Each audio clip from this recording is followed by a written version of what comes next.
Hi, everybody. Welcome to ZoomInfo's webcast, Being Intentional with ABM, the future of insight-driven marketing. We appreciate you joining us today. We're going to kick things off shortly, but of course, we wanted to run through a few housekeeping items.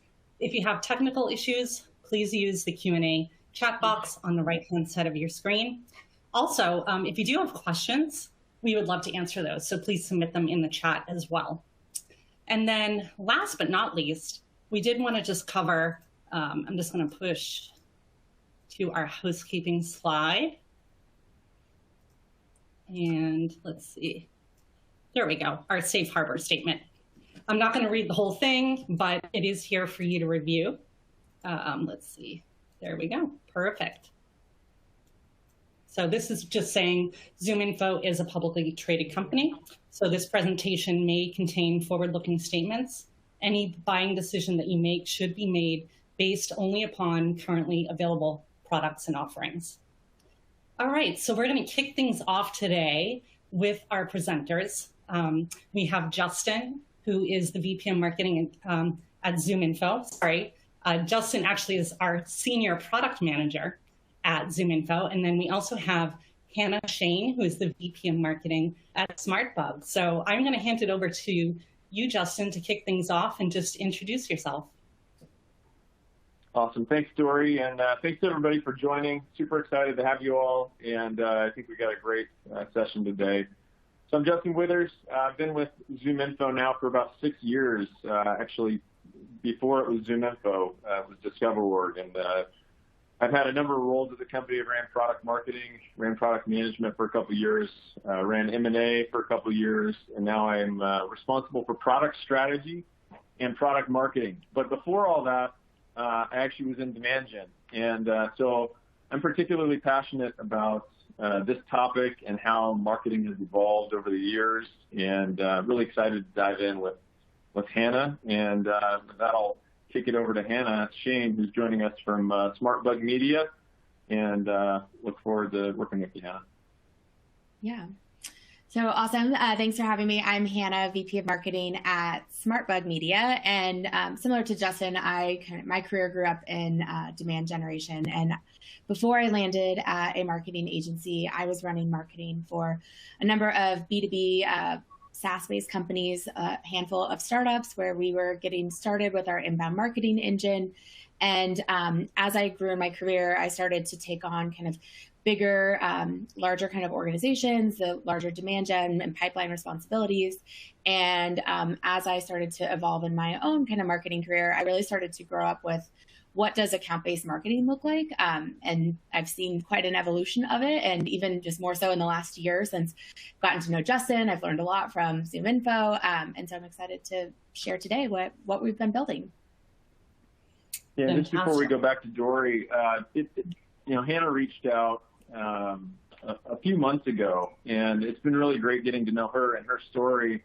It's not very often that you have partners or customers that reach out to you that want to do a case study, and that's effectively what I felt like our relationship has been. Hannah's shared her experiences and how they've traversed ABM and how they leverage intent and the different challenges and things that they've faced along the way and the pivots they've made.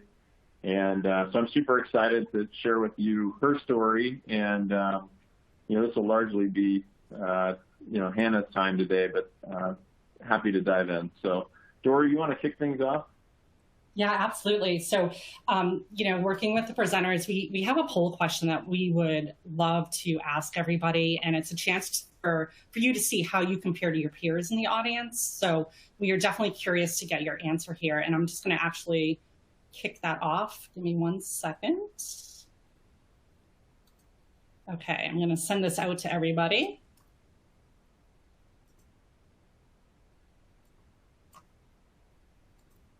Okay, so I'll give everybody a few seconds, but really we want to understand, for those of you that are working on ABM campaigns, what is your current method for account identification? And if it's not one of the first 4, we would love for you to just type it in our chat box, which is in the lower right-hand side of the screen. So, feel free to select one of the first 4, which will show up in the results. Or again, if it's not one of the first 4, just use the chat and you can just type in what it is.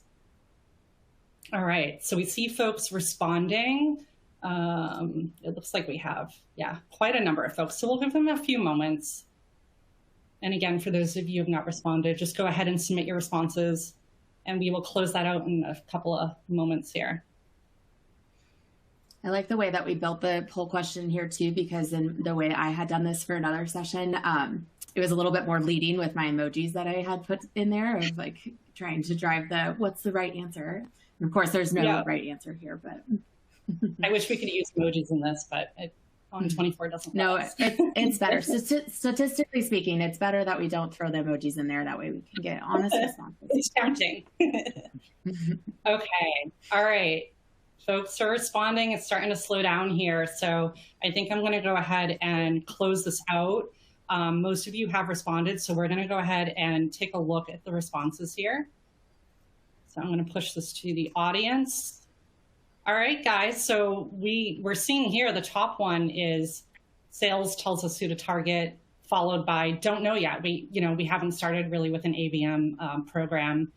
Third, look like accounts, best match our ICP, and then final is using intent data. So would love your feedback, presenters. That's what I expected. That's how I was always like told how to do account-based marketing, was mainly because it would be account-based selling. That was what our organization was doing. And the sales team would tell us who our target accounts are. One of my favorite kind of learnings from my career was a CMO that I had reported to. She had said, we need to put the market back in marketing, and marketing needs to own what does that market look like? How are we defining who it is that our target accounts are, and what data are we providing to the sales team? Because the flip side of when the sales tells us who to target, most likely it's that like bright, shiny object. It's the best looking logos, the name brands, the top Fortune 500 that sound awesome, and that your CEO, your head of sales are like, yeah, we want these logos on our logo wall. I've worked in offices where we had a logo wall and we put up the Fortune 100s of all the clients we would work with.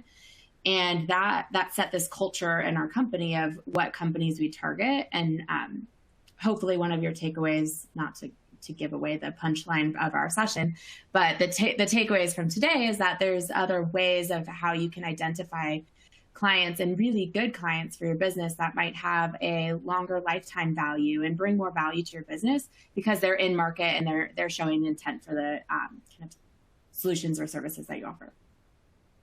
Yeah, no, I think it's interesting, and I think I look at all of these responses and I think it's a yes and, right? It's yes, lookalike accounts are a great way to build target account lists, and yes, leveraging your ICP is great. Yes, you definitely want to be partnered with sales and make sure that you're aligned on the number of, the target accounts that they are looking at. But I think what's really interesting is a lot of these are very static, right? You kind of set it for some time period. Maybe it's a quarter, maybe it's 6 months, maybe it's a year, depending on your organization. And then things happen. The business landscape's changing every day. New executives are taking on new roles. You've got, pain points and projects that are being uncovered. You've got intent data. You've got all these different interesting actionable insights out there that can kind of point you in the right direction. And if you're focused too much on a set of static accounts, two things happen in my experience. One is sales, although they've set their list of target accounts, is going to go where their opportunities are, right? And so they might be prospecting outside of those target accounts as well, and they may end up in a place where they're working accounts that marketing's not working because they're on two different pages. And as soon as you set that list and kind of set it as a static thing, like the divergence begins from there. And so today what we're going to talk about is, how do you leverage not only those, static data points, which I think are great, a great starting point, but also some of the more fluid data that we have available to point you where the current opportunities are today.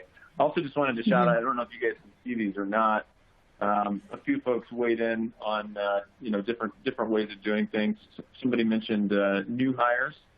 So, when somebody hires a new CMO, for example, or a new CTO, oftentimes they're going to market signals. Yeah, technology. I was thinking that meant like they brought in new hires. I'm like, you're just letting the new people in your company dictate who you're targeting. But that makes more sense. Like the market signal, new hires, that makes a lot of sense.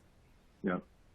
And then, of course, lead scoring, combination of all of the above. I think all of these are great. So thank you for sharing your thoughts with us as to kind of kick things off. The next slide. I'll close that out. All right. Cool. So I think what we're going to do, the way that we plan this is, Hannah and I we've actually had a number of conversations over the last several months, and I thought it would be great to really just kind of highlight Hannah's story. And so I wanted to start off, Hannah, by asking you, you're the VP of Marketing at SmartBug Media. You run an account-based program. Tell me about SmartBug Media's business and why ABM is important to your success, just to set the stage. Yeah, of course. So as you can imagine, as an agency, we practice what we preach, and we run ABM for our clients. However, my role and my responsibility at SmartBug is to bring new business and to grow our existing business. So I help with running the revenue lines within SmartBug. So I own SmartBug Media's own brand and marketing. And as part of that, we know what the most ideal customer looks like for SmartBug. And we have we do exactly what we would build for our clients. We have our set buyer personas. We know exactly what our ideal customer profile looks like. We have a lot of data on existing clients and how great some of our existing clients are, what attributes make for that. And that, as it evolved, when I first walked in, it is still a really awesome business because we are built on inbound marketing. And our sales team for a long time has been operating off of and fueled by inbound leads. And that was, for a long time, just sufficed as enough. And then as we started to really refine our market and our ideal client, and we're identifying new opportunities as we grow with other partners. One of our key partners is HubSpot, but as we grow with them, they're going up market. That meant we had to get a little bit more strategic on how we do our sales and our marketing. And it also meant that we weren't serving up to the sales team on a silver platter all of these sales-ready leads that would meet their quotas and meet their pipeline needs. So we had to get a little creative of how are we going to supplement our inbound marketing efforts with additional targeting and more strategic outlook on how we're going to go about that. So we were an inbound fueled company, and that's the most ideal state as a marketer. You want to just have enough leads coming in that you don't have to worry about it. And then we hit a stage where we needed to really start to supplement our inbound leads and start looking at ABM as our kind of second approach. Awesome. And so, as you dove into ABM, as you've talked about how your program has evolved over the years. Tell me about your approach to ABM when you first started. How were you setting target accounts, and what was the process like? Yeah. So I was coming from my ABM, a handful of other B2B companies, and for a long time I was in the same bucket as everyone else. Sales always told me who the target accounts were. And so as I was working with our head of sales here, I started to look at, let's do a lookalike of existing clients and try to make up. We know what verticals they want to be in. We know what size of an organization we want to be targeting. And using, ZoomInfo as my company base, similar to the function that we get from Discover.org, we just narrowed down and we created a population, a set list of target accounts that match all of those ICP criteria. And we said, all right, let's get some arbitrary number. I think it was 500 or 1,000 companies. We just said, that feels good. We should just say 1,000 companies. That's what our target account list needs to be. And then I tiered them out. And so we used some other kind of smart filters and criteria where we said 10 accounts per rep is what should be on the top tier 1. That's how many they could really handle at any given point. And then the middle tier is more based on market signals. So if they've had any sort of funding announcement, recent new hire, or head of marketing, that kind of makes them a warmed up tier 2 target account, and then everybody else, that's just an ICP match, they're on tier 3. But it was a static list, and it was not based on anything other than they were just a good looking company and were a good profile fit. So that was how we started, and we set that target account list. And then we started to develop our plays and our sales outreach approach, our marketing outreach approach that would start to target those accounts. Punchline, if I can just keep talking through, is quickly we discovered that it wasn't driving the conversions that we were expecting, and it was kind of falling on deaf ears. There was a lot of our marketing efforts, a lot of our sales outreach wasn't converting, and it wasn't driving the expected engagement. And I felt like I set kind of a low bar for ourselves too, and we still didn't even hit those low thresholds. So it was starting to turn into a little bit of a reputation at our company of ABM doesn't work. And that was hard to unravel because I was kind of seen as this, all right, I'm gonna do all these acts of heroism and solve for filling the gap of where inbound revenue generation is not hitting our targets that we need. ABM is gonna solve for that, and like here's how we're gonna marry those two things together. And by that process of how I had that set target account list of ICP match accounts, we quickly learned that we weren't seeing the conversions we wanted. Okay, so tell me about, so you started out one way, you weren't getting the results that you wanted, and tell me about how you came to the conclusion that you were going to start using intent, and talk about the crawl, walk, run approach that you had with intent. How did it start? What did you learn, and how did you pivot to leveraging it in different ways? Yeah. So I can't remember the exact moment when I think I had discovered at least that ZoomInfo offered intent data, or that intent data should be a big driver for our account identification process. But it was a quick learning process and quick shift over once I did figure it out.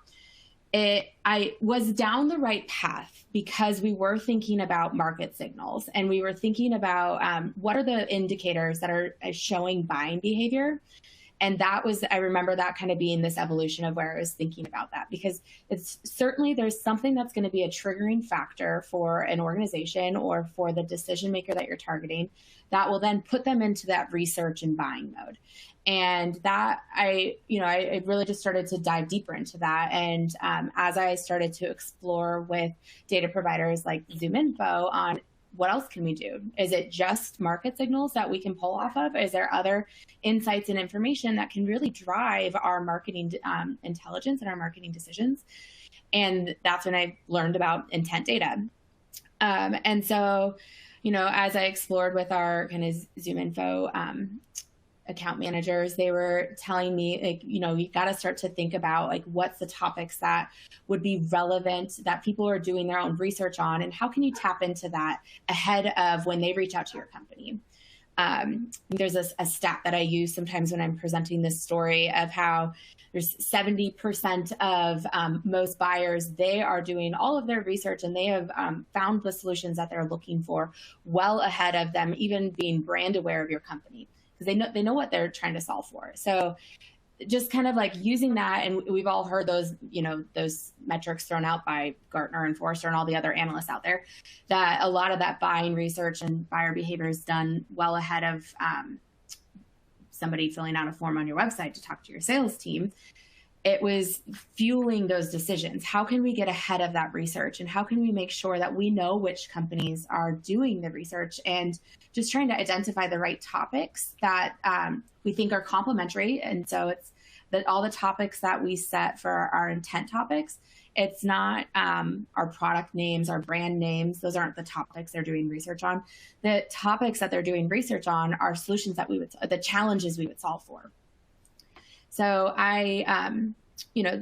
we just jumped right head in first, dove right into intent data as what we were going to scrap the old way of how we identify target accounts, and just started brand new. I actually did, we used the target account function inside of HubSpot. And so I cleared it. I said, no more of these accounts are marked as target accounts. Don't care what sales cycle stage they're in. We just wanted to do a clean refresh and a relaunch of what we called ABM 2.0. And so as new accounts were being identified and showing intent, that was kind of the first phase. And so I built those lists inside of ZoomInfo, and we segmented them. Each of our AEs, our sales reps, they own different industries or verticals. And so I kind of created their own lists, and they were going with me, like each meeting we were developing the list together. I had the sales reps actually doing the list building themselves, so they knew exactly who was on their target account, and they knew what criteria, and they could toggle and play around with all these other functionalities that ZoomInfo had played around with, or that offer around audience strength and around what's it called, intent signal, and which topics exactly they were curious about. And they refined down their list. So the sales reps owned that process, which really helped with sales and marketing alignment. And then they set the list. And so we that was our crawling version, I guess, or I suppose, of ABM, because we just had those lists built out by the sales team, and they sat inside of ZoomInfo. I think that's right before I met you, actually, because I was telling you a little bit of like, okay, this is really painful, but like it's working because I know that I've got all these lists inside of ZoomInfo. The sales team created them, and all I'm doing is I just need to like do a quick export each week and tell the sales team, hey, like a new load of target accounts are put into HubSpot, and I was just putting the company records, and then the sales team, they would define their buyer profile, buying committee, and they would review recommended contacts based on what ZoomInfo was telling them of the right contacts to target. But the sales reps owned really that contact generation, and we would just, marketing, we would set the company records and get them set up with that company infrastructure inside of HubSpot. So just then I met Justin. Oh, go ahead. Mm-hmm. Yeah. So to summarize, I think even like in that kind of first step of using intent, you guys were finding value. It was a little bit of a headache for you. It was an overhead, on a weekly basis. You had to go and export and upload a bunch of lists to HubSpot. But, had this clean, dynamic view on a weekly basis of which accounts were in market, and then the sales team on their side of things from a manual standpoint were looking at those accounts and who the recommended contacts were. They could bring in the recommended contacts and run motions against those. But it's still fairly manual. Then we met, and I told you about workflows in ZoomInfo. And this is what I love about this story, Hannah, is that like through our conversations over the last few months, like you've also taken what you've heard from me or from others and then like implemented it, and now like are seeing even greater value. So talk to me about what you did next after we talked about workflows. Yeah. And one thing I forgot to, like, what was educational outside of just looking at market signals, we were using other flavors of intent from Bombora, and that taught us about like what surging meant. So, and that was what helped me kind of learn about the need for having this dynamic list. Because if you think about it, there could be at any given moment a surge of people at an organization. They're all doing research on a specific topic. Let's say that you sell API integrations and they're doing all this research on different types of integration connectors and REST APIs and SOAP APIs and a lot of research being done on a relevant topic. But that could die down. It fizzles down after a couple of weeks. And so this idea of surging or, just like heating up and cooling down is what kind of led me into, I need something that's a little bit more dynamic. And I can't be this bottleneck of creating new company records inside of our system by way of export once a week. The sales team's getting hungry. They're looking for more target accounts, and they needed it in a more regular way.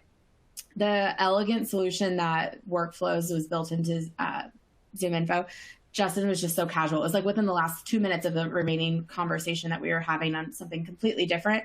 And he's like, well, you could just do it this way. And it was it's just a very intuitive workflow or interface to build out exactly what I was already doing by way of list exports and sending that data into HubSpot. So now that we have the companies getting identified inside of ZoomInfo, and as long as they match our ideal customer profile, they match our criteria for being a target account, then they get pushed over. So they are a good ICP match, plus they have the intent topics attached to it. So I pushed those into HubSpot.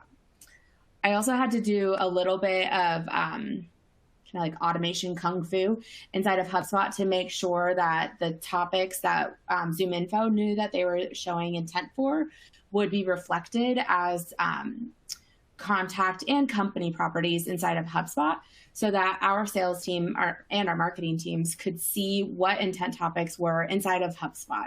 And it's really important to me with any sort of MarTech solution, ZoomInfo included, that HubSpot is treated as our single source of truth. And as we run any sort of campaigns or communications, it's all done outside of HubSpot. We have a lot of, like testing and experimenting, playing around, list creations and segmenting that can happen in ZoomInfo, and it's a really powerful platform. But as soon as we decide that we want to be targeting those companies, marketing to them, that's when they get pushed into HubSpot, and that becomes our source of record, so we can track all of those touch points and activity along that kind of in our CRM. I think that's more of the walking motion, was just the automation behind making sure that those companies are getting into HubSpot, and we would have the right data behind it. Awesome. I did just want to acknowledge for a minute, we are seeing your questions come in, and we will take time to answer those. There's some really good questions. I think we can get into some tactical discussions about how we solve some of the things that you're asking about. Okay. So you went from a manual motion using intent to a more automated motion where you're bringing the data in through workflows. Mm-hmm. Talk about some of the motions now that you're able to run, and you're starting to run, to use the crawl, walk, run analogy. You're now kind of entering the run phase. You're able to do more things than you used to do. Talk about how you're leveraging data outside of, or not data, but your intent data now that's in HubSpot. How are you leveraging it in other ways, in other areas to drive demand from an account standpoint? So I consider myself like a thoroughbred when it comes to inbound marketing, and we practice a lot of those practices on our side from a marketing standpoint. So I enabled our sales and our marketing teams to go at to kind of split efforts and both be targeting the accounts at the same exact time. From a marketing standpoint, we were taking those companies that were getting generated by ZoomInfo, putting them into company-based lists inside of HubSpot, and then running display ad campaigns where it was fueling into a different platform that enables us to run kind of a whole slew of network-based display ads.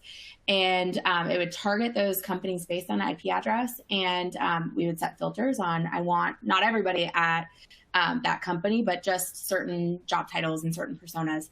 And so I did a lot of display ads, and we do kind of a two-phase approach with our ad strategy. So the first few weeks, it's a 4-week period, we assume because they're showing intent and they were enrolled right away that they might be more sales ready. So we're trying to drive for just to contact us. Maybe we're the right service provider, and we're trying to get those SQLs to come in right away.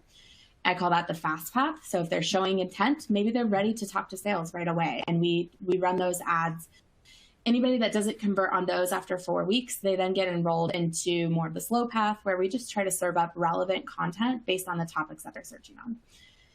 All of the ads are custom tailored and personalized based on the topic tokens. So our ads know which topics they were searching on, and then we can serve them up the appropriate topic-based ads and display ads that are aligned to ideally what they've already been researching.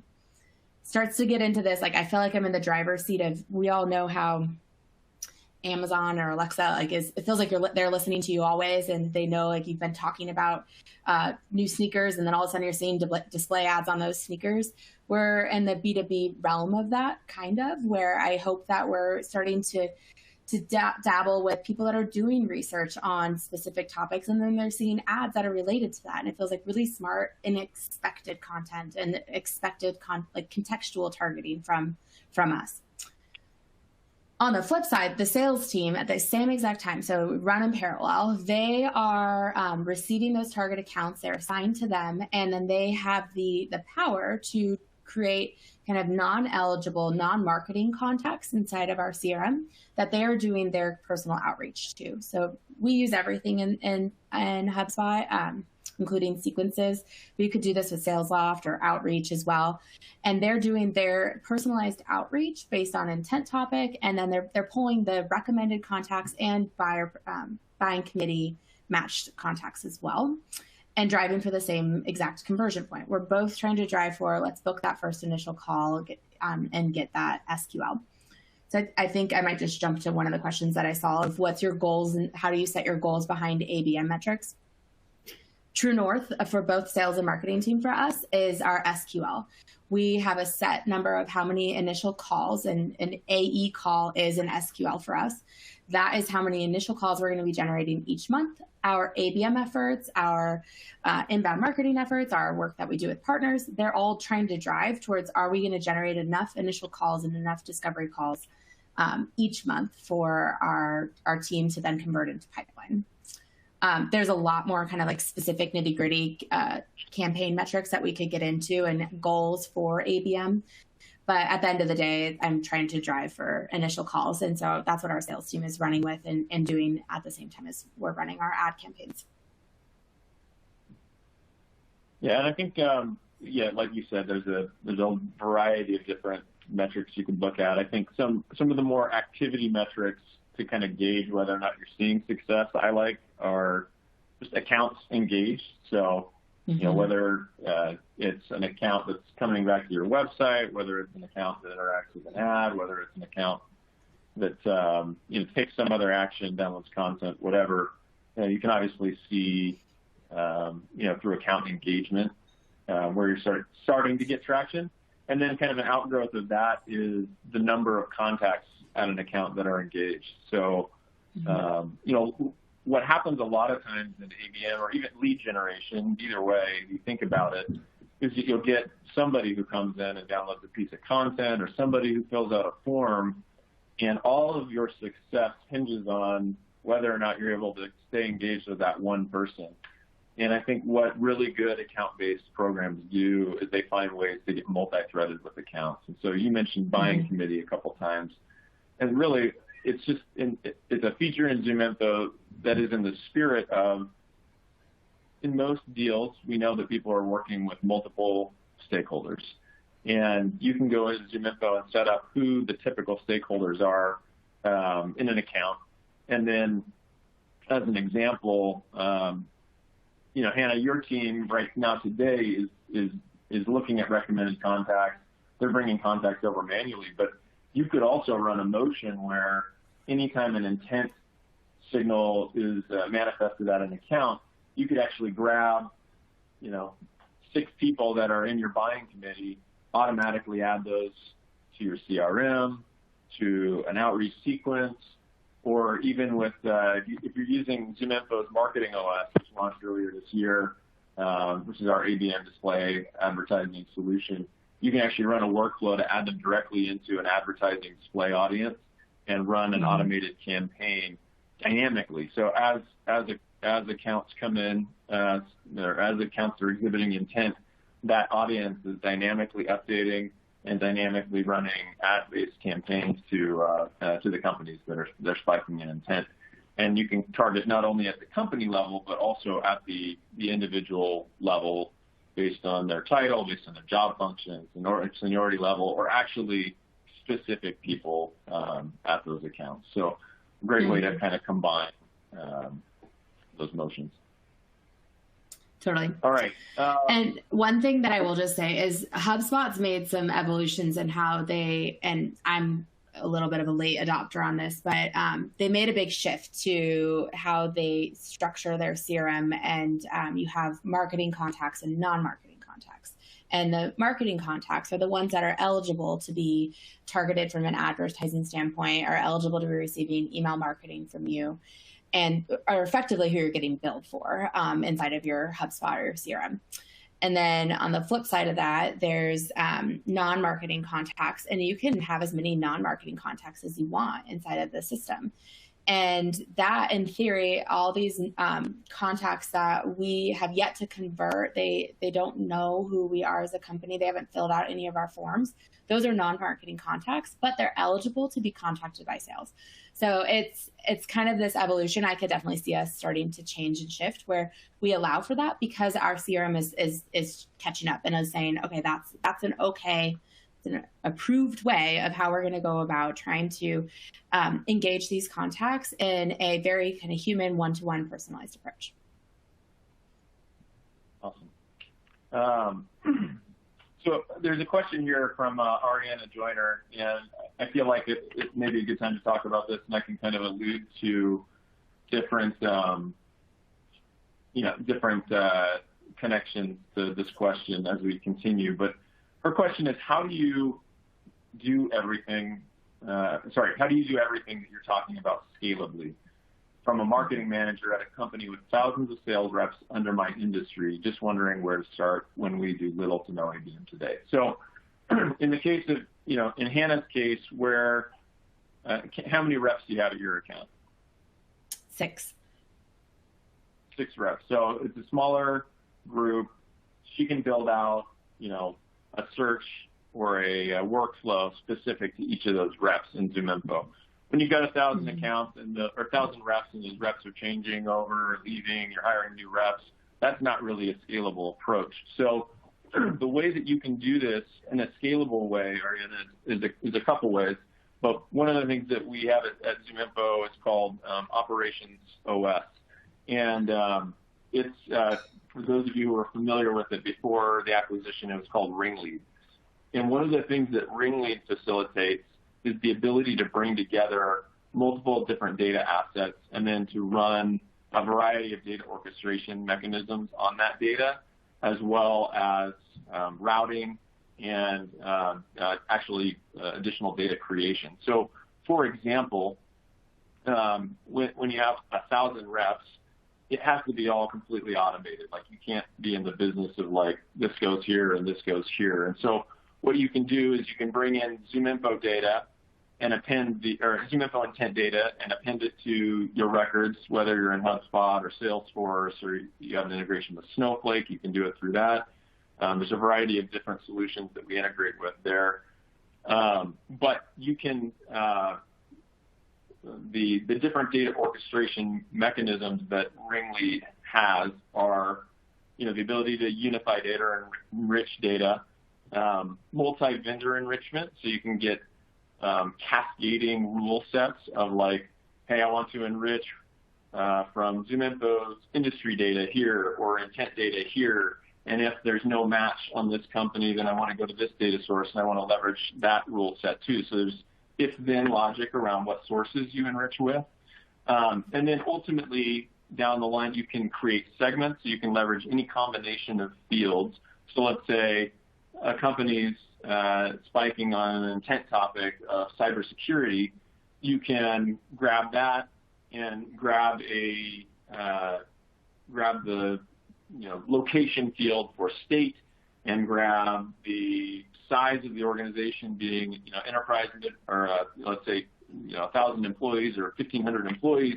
You can grab those 3 fields and create a new segment, calling it Enterprise Northwest or Enterprise Washington, and then automatically route based on those rules as well. So what you need to be able to do is set up rule sets based on the different logic and how you set up your team. And routing, as an example, can be based on a lot of different rules. It can be based on data points like we talked about, whether it's industry or size or geolocation, that kind of thing.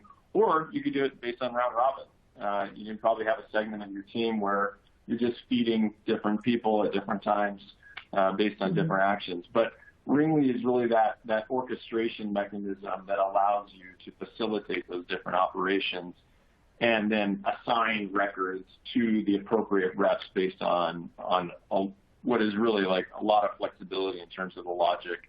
It's a pretty powerful tool that will allow you to do a lot of different things. So that's just one way that you can do this motion scalably. And actually, it dovetails into some of what I think are future trends in intent data, and that's that ZoomInfo intent is fantastic for top of funnel marketing. You're getting in the door early. You're understanding the topics the companies are interested. But if you want to incorporate, later stage intent, maybe with like a G2 crowd or a trust radius or other sources like that, you could then go and grab those data points and those intent signals and run all of that through Ringlead, which is now called Operations OS, and handle a multi-intent vendor data strategy. So that's just a couple of thoughts there, and I'm happy to talk more tactically about that or connect you with someone on our team who can help you with the very the specifics of setting up those routing flows and the different assignments based on the different signals that are coming in. All right, Hannah, you have a couple slides just walking through the results of the success you've seen with intent data. Why don't we dive in and just kind of walk through some of those? Yeah, for sure. And Dora, if you want to go ahead and pull those up, I just wanted to read one question because I think James Foreman had asked, do you have any suggestions on how to get your sales and marketing team a little bit more aligned and really kind of together when it comes to planning and kind of syncing on these ABM approaches? I'm kind of by way of like the proof is in the pudding, and if they start to see some of the early onset results, they'll start to believe in that. So hopefully a couple of key takeaways from some of these examples of wins will address your question. But yeah, so we implemented this new approach. We did a clean sweep of our target accounts and reset them based on intent topics in February of this year. Because, back in 2021, we had learned that just setting one single target account list, that just was not working simply based on ICP map. And as we pivoted, we started to identify target accounts on their intent and then search data. One of the results was accepting the fact that we're receiving new, fresh target accounts every week. And this was a good thing. It wasn't always, I had to kind of get rid of the notion that a moving target is hard to do from a marketing standpoint. Sometimes I felt that way. I felt that ABM had that reputation of like, you need to have one set target account list, because if you keep changing who's on your target account list, you're going to always have this constant moving, and that's really hard to keep up with. I flipped the script, just an internal conversation with myself of like, that's not bad anymore. It's going to be okay. And we started to really evolve around how is our target account list growing and changing over time. And is that leading to ultimately these number of initial calls? And it is a pure count. I know it might not kind of mean much, but ultimately the total number of initial calls being booked by those target accounts, that's starting to increase. And we're seeing good results where there's alignment. And that shows me that there's kind of market alignment, because we know that people that ZoomInfo identified as having intent topics are the same exact people that we're starting to have conversations with. And just even having the confidence that we're talking to the right companies is really motivating as we continue to go. So if you want to jump to the next slide, this is just a good reflection of one of the types of reports you can build out based on number of new target accounts that are coming in each week. And what's stacked here are all of the intent topics. And I like ZoomInfo's version of intent topics because it forces you to really narrow in on the most important intent topics. There's some other players in the space where you can choose 50 or 100 topics that are technically your intent topic. But this really gives me some good clarity on the most high priority intent topics and gives us some of that focus behind it. One thing, and this data was pulled a few weeks ago, so there might be even more insight on it. But as a VP of marketing, I'm getting asked, are there changes in the market? What's going on? Are there new, evolutions? Are people searching for new things?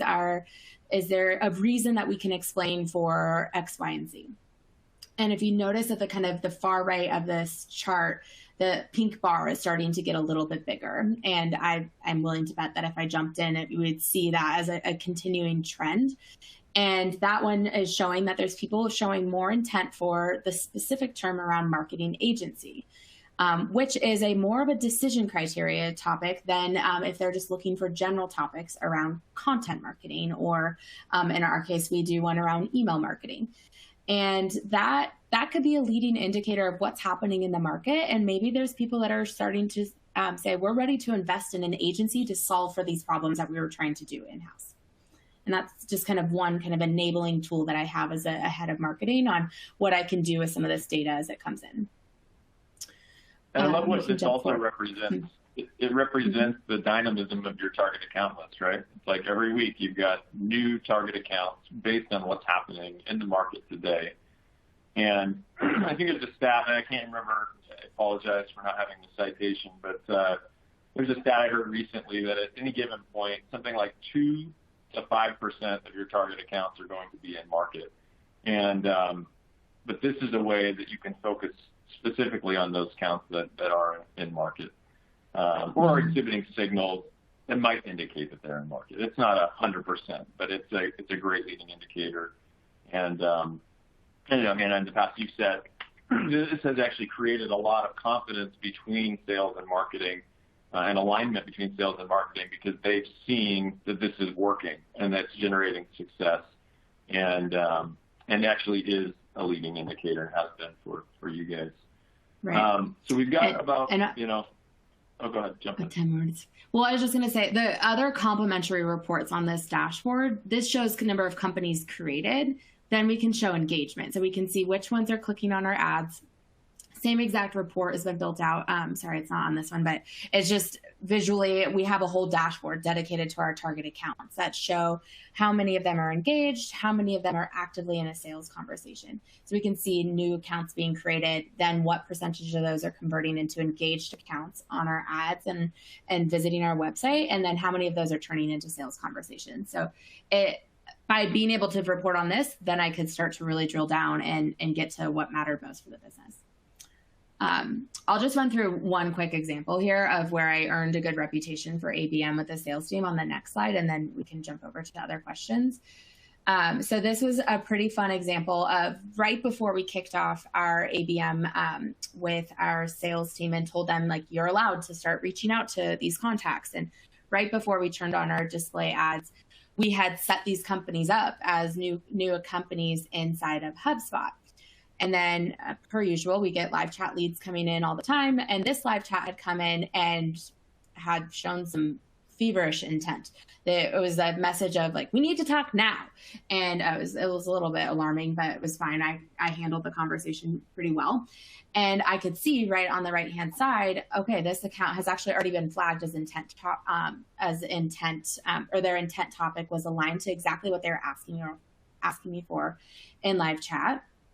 And that enabled me to get an AE to jump right in. They booked the meeting, a deal was created, and that flow of, like, oh, cool. We haven't even kicked off our ABM intent topics yet, but we're already seeing live chat people, and it's aligned to the data that's in ZoomInfo. And Dory, if you want to just go to the next one, the same exact thing had come in, but instead of on a live chat, it was somebody filled out a contact us form, and HubSpot had all the data mapped up, and we could see it's the same person that was recommended by ZoomInfo that's filling out the form, and we know what their intent topics are, and that's aligned to what they're telling us in our form conversions. And I got some early quick wins when we rolled this out that told the sales team, like, okay, great, we're sold. We want more of these hot leads that are coming in. How do we do that? How do we inboundify ABM and try to bring those leads that come into our site that are aligned to the intent topics? All right, so we got about 10 minutes. We got a number of questions in here. I want to make sure we get to the folks' questions. So I'm going to go back and I'll probably jump through a few of these pretty quickly. TJ Harvey asked, we're challenged using BI data for email automation campaigns to not get our IP blacklisted /spam. Your thoughts on using CI contacts for ABM campaigns, especially using emails? So a couple thoughts I have here. There's a few different approaches. One, always important to, like, throttle the amount of emails you're sending depending on the tool, that kind of thing. So, I would definitely recommend being targeted with your messaging, targeted in your personalization and communication, and, like, let's say you want to send out an email of 100,000, I would seriously consider, breaking that into chunks of 10,000 that are around, a specific segment or a specific topic, intent topic as an example. But maybe an even better strategy to warming up your list is to leverage your sales team and a more automated sales motion at scale. So leveraging a tool like Engage, ZoomInfo's Engage, or an outreach or a sales loft, you can spin up, prospecting campaigns on behalf of your sellers and do them in smaller batches. So you could push, 100 contacts a week into, 30 or 50 different sales reps sequences and run it that way. And that way you're warming them up that way. Another way to do it is the way that Hannah's doing it on the account-based front with, leveraging their ABM tool. So they're running display ad campaigns to warm up the accounts out in front of email. And then as accounts come in or as they engage on the website or do other things, then you can leverage the ones that kind of move down the funnel and engage them versus just kind of a batch and blast email approach, which ties into kind of two thoughts on the kind of future or just really tying together the tools that are available to you in combination with intent. So there are a number of providers out here for these tools, but ZoomInfo has these as well. So it's not just about third-party intent. I think there actually might be another question about this. I might kill two birds here, but it's not just about the third-party sources of intent, but it's also your first-party sources of intent. So as an example, you have behavior data coming into your website. And these are people that have filled out forms in the past, whether you use Marketo or Eloqua or another HubSpot marketing cloud. You're going to be able to know the behavior of those people coming to your site. But when they're not, previous leads that have filled that out and you don't have tracking on them, it can be really difficult to get that visibility. So ZoomInfo has a tool called Websites that actually de-anonymizes traffic to your website. It doesn't identify the person, the individual, but it does identify the account behind the individual. And so you can see, hey, I've got 12 people from this account that visited my website in the last 7 days. Or, in fact, coming soon, we'll have the equivalent of spikes for websites. So you'll be able to say, hey, the baseline at this account, or know that the baseline at this account is X. And, the last 7 days, they had a spike to where, 50 people were on your website. And it's not just about the website, it's about the specific pages. Are they on your pricing page? Are they on your product pages? You can identify the high-value pages they're going to and then run a workflow off of that first-party intent data. So, now you're stacking those signals, and we start to get into an approach that's more of a lead scoring or kind of an aggregate approach to how you're thinking about these accounts. And then one other that I'll just mention real quick. We have a tool called Form Complete, which most people know as a form enrichment tool. If Hannah were to come on my website, type in Hannah Shain, hit submit, it could then bring in all of ZoomInfo's data on Hannah in real time.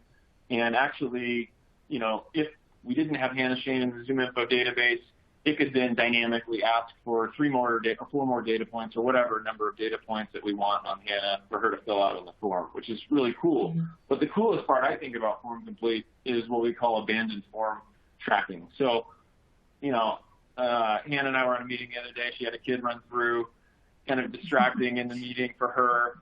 And, people get on and they abandon forms for all kinds of reasons, whether they get a phone call, somebody comes to the door, or they get sidetracked, they get a Slack message. But if Hannah has already typed her email address in, that information is captured and you can run an abandoned form follow-up campaign. It's a different motion. This isn't a qualified lead. You want to treat it more like a prospecting motion. But certainly somebody who started to fill out a form and didn't complete it is going to be a more qualified follow-up for you than even just top-of-funnel intent.